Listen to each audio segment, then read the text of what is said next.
আসসালামু আলাইকুম। সবাইকে স্বাগত জানাচ্ছি আমার দেশ আজকের বিশ্বে। সঙ্গে আছি তাহমিনা তাসির। শুরুতেই জানিয়ে দিচ্ছি সংবাদ শিরোনাম। এবার মধ্যপ্রাচ্যের সব সমুদ্রপথ বন্ধ করার হুমকি দিল ইরান। হরমুজ থেকে টোল আদায়ের ঘোষণা প্রত্যাহার করলেন ট্রাম্প। আগামী সপ্তাহে পরিস্থিতি আরও ভয়াবহ হবে, ইরানকে হুঁশিয়ারি ট্রাম্পের। যৌন নিপীড়ন মামলায় $56 লাখ বেশি ক্ষতিপূরণ দিলেন ট্রাম্প। পশ্চিমবঙ্গ ও ত্রিপুরায় বাংলাদেশিদের ভ্রমণ স্থগিতে আইনি নোটিশ।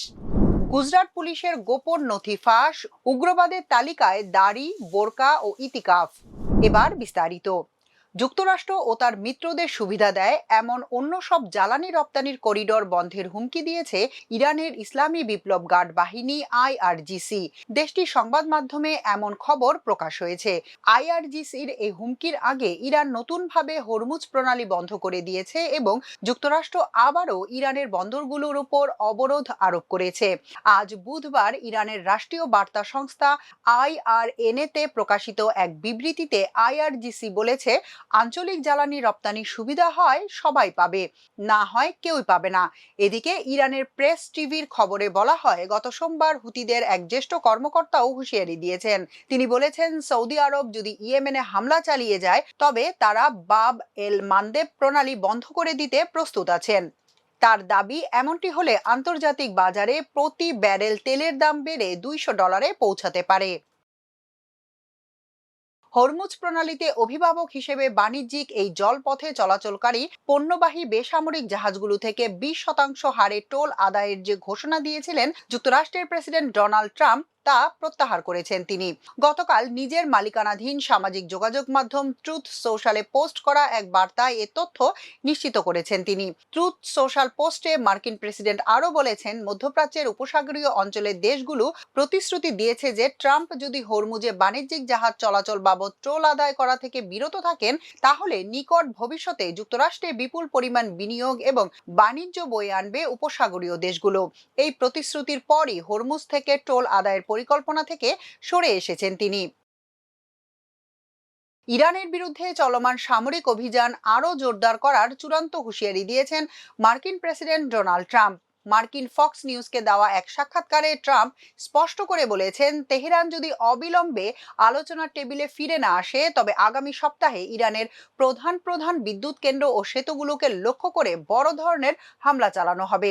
সাক্ষাৎকারে ট্রাম্প বলেন, আগামী সপ্তাহে পরিস্থিতি তাদের জন্য সত্যিই খুব ভয়াবহ হতে যাচ্ছে, কারণ আগামী সপ্তাহে আমাদের লক্ষ্যবস্তু হবে দেশটির বিদ্যুৎ কেন্দ্র এবং সেতুগুলো। তারা যদি আলোচনায় না বসে এবং সমঝোতায় না আসে তবে আমরা তাদের সমস্ত বিদ্যুৎ কেন্দ্র ও সেতু গুঁড়িয়ে দেব। যুক্তরাষ্ট্রের প্রেসিডেন্ট ডোনাল্ড ট্রাম্প যৌন নিপীড়ন ও মানহানির মামলায় লেখিকা জিন ক্যারলকে $56,20,000 বেশি ক্ষতিপূরণ পরিশোধ করেছেন। ক্যারলের আইনজীবীরা মঙ্গলবার এ তথ্য নিশ্চিত করেছেন। ক্যারলের আইনজীবী রবার্টা ক্যাপলান জানান, আদালতের নির্দেশ অনুযায়ী ট্রাম্প ক্ষতিপূরণের অর্থ পরিশোধ করেছেন। এতে $50 লাখ মূল ক্ষতিপূরণের পাশাপাশি আপিল চলাকালে জমা হওয়া সুদের অর্থও রয়েছে। ক্যারল অভিযোগ করেছিলেন, 1990-এর দশকের মাঝামাঝি সময়ে নিউ ইয়র্কের ম্যানহাটনে বার্গডফ গুডম্যান ডিপার্টমেন্টাল স্টোরের পোশাক পরিবর্তনের কক্ষে ট্রাম্প তাকে যৌন নিপীড়ন করেন। পরে 2022 সালে ট্রাম্প সামাজিক যোগাযোগ মাধ্যম ট্রুথ সোশ্যালে ওই অভিযোগ অস্বীকার করেন। ক্যারলের দাবি ছিল ওই পোস্টের মাধ্যমে তার মানহানি করা হয়েছে। 2023 সালে নিউ ইয়র্কের একটি জুরি ট্রাম্পকে যৌন নিপীড়ন ও মানহানির দায়ে ক্যারলকে $50 লাখ ক্ষতিপূরণ দেওয়ার নির্দেশ দেয়। ট্রাম্প রায়ের বিরুদ্ধে আপিল করলেও গত বছর ফেডারেল আপিল আদালত সেই রায় বহাল রাখে। এরপর গত মাসে যুক্তরাষ্ট্রের সুপ্রিম কোর্টও মামলাটি পুনর্বিবেচনায় নিতে অস্বীকৃতি জানায়। এরপর বিচারকের নির্দেশে ট্রাম্প ক্ষতিপূরণের অর্থ পরিশোধ করেন। ভারতের পশ্চিমবঙ্গ ও ত্রিপুরা রাজ্যে বাংলাদেশি নাগরিকদের নিরাপত্তা নিশ্চিত না হওয়া পর্যন্ত ওই দুই রাজ্যে ভ্রমণ এবং ইমিগ্রেশন কার্যক্রম সাময়িকভাবে স্থগিত করার দাবিতে সরকারকে একটি আইনি নোটিশ পাঠানো হয়েছে।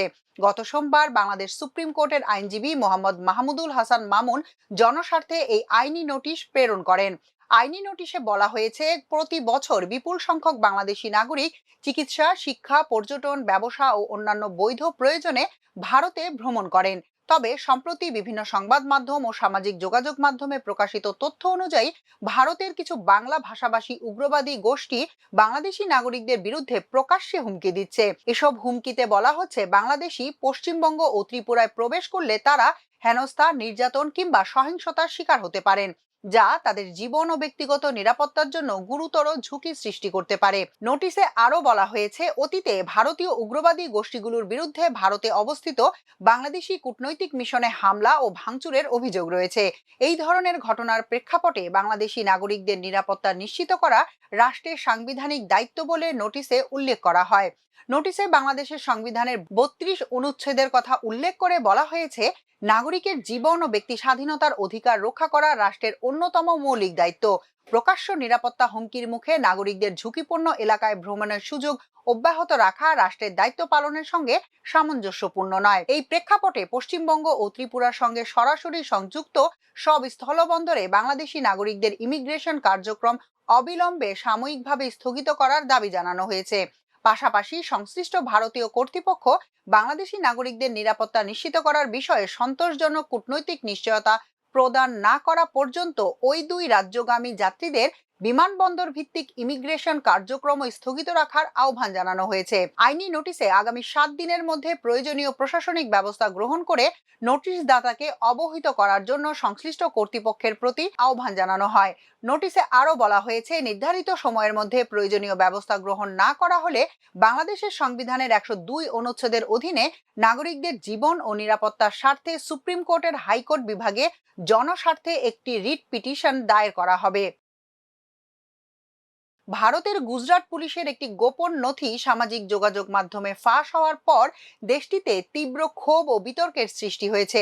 রাজ্য পুলিশের স্টেট ইন্টেলিজেন্স ব্যুরো SIB প্রণীত ওই নথিতে মুসলিমদের অত্যন্ত সাধারণ কিছু ধর্মীয় অনুশাসন, পোশাক এবং পারস্পরিক সম্ভাষণকে উগ্রবাদের লক্ষণ হিসেবে তালিকাভুক্ত করা হয়েছে। মানবাধিকার কর্মী এবং মুসলিম সম্প্রদায়ের প্রতিনিধিরা এই পদক্ষেপকে চরম উদ্বেগজনক এবং রাষ্ট্রীয় মদতপুষ্ট সাম্প্রদায়িক প্রোফাইলিং বলে তীব্র নিন্দা জানিয়েছেন। ফাঁস হওয়া নথি অনুযায়ী গুজরাটের স্বরাষ্ট্র মন্ত্রণালয় প্রতিটি জেলা এবং পুলিশ কমিশনারেটে একটি করে এন্টি রেডিকালাইজেশন সেল ARC গঠনের অনুমোদন দিয়েছে। গত 18 মে 2026 তারিখে জারি করা একটি নির্দেশনায় পুলিশকে একটি বিশেষ স্ট্যান্ডার্ড অপারেটিং প্রসিডিউর SOP অনুসরণ করতে এবং প্রতি মাসে এই বিষয়ে প্রতিবেদন জমা দেওয়ার নির্দেশ দেওয়া হয়েছে। উক্ত নির্দেশিকায় উগ্রবাদ বা রেডিকালাইজেশন শনাক্তকরণের জন্য যে সমস্ত আচরণকে সূচক বা লক্ষণ হিসেবে চিহ্নিত করা হয়েছে তার মধ্যে রয়েছে নিয়মিত মসজিদে যাওয়া, রমজান মাসে মসজিদে ইতেকাফ করা এবং সাধারণ কথোপকথনে বারবার আরবি সম্ভাষণ ব্যবহার করা, পুরুষদের ক্ষেত্রে দাড়ি রাখা এবং নারীদের ক্ষেত্রে নেকাব বা বোরখা পরিধান করা, ধর্মীয় কারণে হুট করে পড়াশোনা বা চাকরি ছেড়ে দেওয়া, বিশ্বজুড়ে মুসলিমদের উপর ঘটে যাওয়া বিভিন্ন নির্যাতন নিয়ে উদ্বেগ প্রকাশ করা কিংবা আফগানিস্তান ও মধ্যপ্রাচ্যের সংঘাত নিয়ে আলোচনা করা, সুরক্ষিত ও এনক্রিপ্টেড মেসেজিং অ্যাপ যেমন সিগন্যাল বা VPN ব্যবহার করা, অন্যান্য উগ্রবাদী তৎপরতা হিসেবে সাধারণ ধর্মীয় আচরণের পাশাপাশি কুখ্যাত জঙ্গি সংগঠন IS এর প্রোপাগান্ডা বা প্রচারপত্র নিজের কাছে রাখা বা শেয়ার করাকে চিহ্নিত করা হয়েছে। এই নির্দেশিকাটি সামনে আসার পর ভারতের নাগরিক সমাজ ও মানবাধিকার কর্মীদের মধ্যে তীব্র প্রতিক্রিয়া দেখা দিয়েছে। এখনকার মতো এ পর্যন্তই। সবাই ভালো থাকুন, সুস্থ থাকুন, থাকুন আমার দেশের সঙ্গে। চ্যানেলটি ভালো লাগলে সাবস্ক্রাইব করুন। আল্লাহ হাফেজ।